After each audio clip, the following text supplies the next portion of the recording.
Alô pessoal, direto ao ponto aqui. Sabe que depois daquela vitória que o Grêmio obteve lá em Criciúma, no estádio Heriberto Rios contra o Criciúma, lembra aquele gol muito bonito marcado pelo Monsalve? A partir daquela vitória, que nem faz tanto tempo assim, foi na semana passada, foi domingo, não passado, domingo passado foi esse agora, domingo retrasado, aquele gol do Monsalve. A partir daquela vitória, eu entendi assim, e até cheguei a sustentar essa tese, defender essa tese no apito final da Rádio Bandeirantes, que o Grêmio não corria mais riscos no Campeonato Brasileiro, que o Grêmio, a partir daquele resultado, havia atingido uma condição assim de estabilidade na competição e até, quem sabe, pudesse, como disse o próprio Renato, dar uma beliscada aí na Libertadores América. Sou obrigado agora a rever um pouco o meu conceito a partir do que aconteceu, a partir dessa lamentável derrota do Grêmio para o Atlético Mineiro, derrota de virada depois de um placar favorável por 2-0. Porque não se trata apenas desta derrota, mas de um conjunto. O Grêmio já tem 12 derrotas no Campeonato Brasileiro. Já tem 12 derrotas no Campeonato Brasileiro.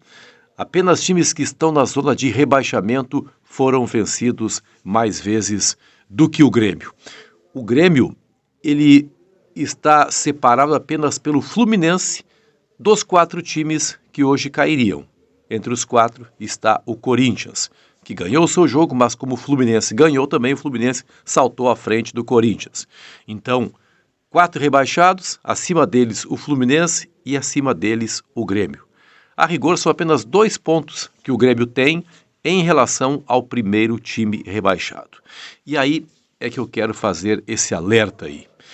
O conjunto de jogos do Grêmio a partir de agora é extremamente complicado.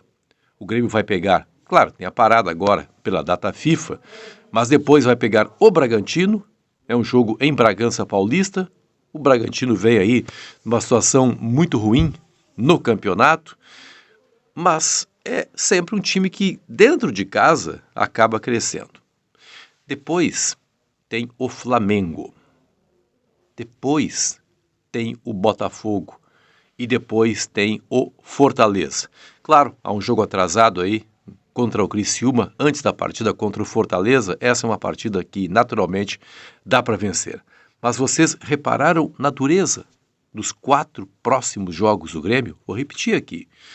Bragantino, Flamengo, Botafogo e Fortaleza. Esses 2 últimos aí estão ponteando o campeonato. O Botafogo é líder, teve um jogaço contra o Fortaleza na noite de sábado. O Flamengo foi derrotado pelo Corinthians, mas é o Flamengo, né? É um time que sempre complica a vida do Grêmio. E tem o Bragantino, que já destaquei aqui, em casa, mesmo com essa situação ruim, sempre acaba sendo um obstáculo difícil. Então, é preciso estar alerta. A margem de erro do Grêmio zerou. A margem de erros do Grêmio nessa competição zerou. Não dá mais para se admitir coisas como a que aconteceram ontem. E aqui, outra vez, estou dizendo que o técnico Renato Portaluppi foi o principal culpado pela derrota do Grêmio. Erros individuais, erros infantis, claro, aconteceram na partida, falhas que não se pode admitir. Agora, quem é que criou todo esse contexto aí para que esses erros fossem cometidos? O próprio Renato, ao fazer aquela inexplicável modificação dupla, 13 minutos da segunda etapa, quando tirou Bright White e tirou o Monsalve. Eu tenho observado aí defensores intransigentes do Renato alegando o Monsalve já estava cansado. 20 anos de idade, minha gente. 20 anos de idade. Havia perdido um gol minutos antes. Claro que não estava cansado.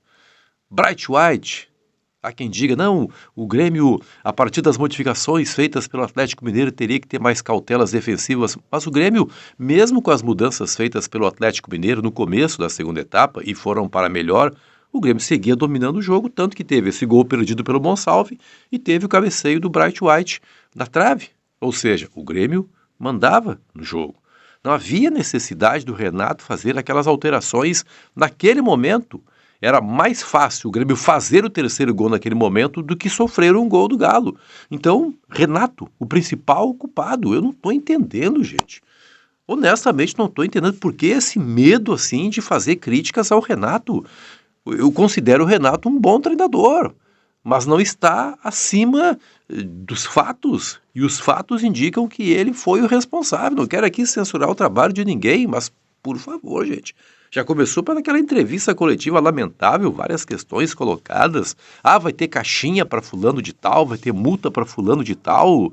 Você esperava erros tão infantis, meio que absolvendo já o Renato antecipadamente, meio que dando aí o roteiro para que o Renato cumprisse na coletiva e pudesse atribuir a derrota apenas aos jogadores. Reitero aqui, só o repórter Caliel Dornelles, da Rádio Bandeirantes, perguntou qual a sua cota de responsabilidade nisso tudo, Renato. Então tá, feito esse aparte aí, feito esse reparo, o Grêmio não pode mais errar. O Grêmio não pode mais errar. O Grêmio precisa, a partir da volta da folga, que é longa, hein? É só na quinta-feira, o Grêmio vai ter que tratar de resolver seus problemas. Tem jogador lesionado, o que está havendo com tanto jogador lesionado? A dupla de zaga está lesionada. E a direção, acima de tudo, precisa alertar o Renato. Olha, Renato, chegamos no momento perigoso, chega de erros. Só queria fazer esse alerta aí. Eu, que dias atrás disse, não tem perigo, tá tudo bem, zona de rebaixamento, o Grêmio está longe, agora já começa a ficar de olho aberto mais uma vez. Muito obrigado a você pelo carinho com esse canal, uma boa semana para todo mundo, que a gente possa aí tocar nossa vida em diante, sempre com sucesso. Um grande abraço.